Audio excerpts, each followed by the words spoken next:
നമസ്കാരം. ഇന്ന് ഞാൻ പരിചയപ്പെടുത്തുന്ന പുസ്തകം കെ.ആർ. മീരയുടെ ഖബർ. സുദീർഘമായ ഒരു ചരിത്രത്തെ നിയമം കൊണ്ട് ഖബറടക്കുന്ന ഇന്നത്തെ രാഷ്ട്രീയ വർത്തമാന സാഹചര്യങ്ങളെ ഓർമ്മപ്പെടുത്തുന്ന ഒരു പുസ്തകമാണ് ഖബർ. ഇതിലെ കേന്ദ്ര കഥാപാത്രം ജില്ലാ ജഡ്ജിയായ ഭാവന സച്ചിദാനന്ദനാണ്. അവരുടെ കുടുംബം, പ്രണയം, സ്നേഹത്തിൻ്റെ അർത്ഥവും അർത്ഥശൂന്യതയും അവർ അനുഭവിക്കുന്ന ഇന്ദ്രജാലത്തിൻ്റെ മായിക ഭാവവും എല്ലാം മനോഹരമായി കെ.ആർ. മീര ഈ പുസ്തകത്തിൽ സന്നിവേശിപ്പിച്ചിട്ടുണ്ട്. ലോ കോളേജിൽ ഒരുമിച്ച് പഠിച്ച പ്രമോദുമായി പ്രണയവിവാഹിതയാവുന്ന ഭാവന പിന്നീട് പ്രമോദിനുണ്ടാകുന്ന ഈഗോ ക്ലാഷുകൾ കാരണം വിവാഹ മോചിതയാകുന്നു. ഭാവന ഗർഭം ധരിക്കാൻ വൈകിയതും ഉണ്ടായ ആൺകുട്ടിക്ക് പെരുമാറ്റ വൈകല്യങ്ങൾ ഉണ്ടായതും കാരണമായി കാണിച്ചാണ് പ്രമോദ് ഈ വിവാഹത്തിൽ നിന്നും പിൻവലിയുന്നത്.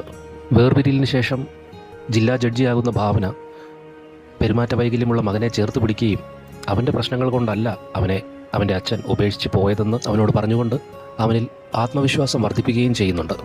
കോടതിയിലെത്തിയ ഒരു ഖബർ കേസ്, അതിൻ്റെ തുടർപരിണാമങ്ങൾ, വാദിയായ ഖയാലുദ്ദീൻ തങ്ങളുടെ മാന്ത്രിക ശക്തിയിൽ ഭാവന അനുഭവിക്കുന്ന മതിഭ്രമം, മതത്തിൻ്റെ അതിർവരമ്പുകൾ കടന്നു വരാത്ത പരസ്പര സ്നേഹം, അങ്ങനെ വിശാലമായി ചിന്തിക്കാൻ പല വിഷയങ്ങളും ഈ പുസ്തകത്തിലുണ്ട്.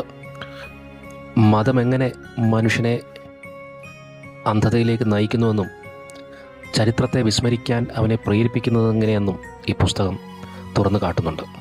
മനോഹരമായ ഒരു വായനാനുഭവമായി മാറുന്ന ഈ പുസ്തകം തീർച്ചയായും ഞാൻ വായനക്കാർക്ക് റെക്കമെൻഡ് ചെയ്യുന്നു.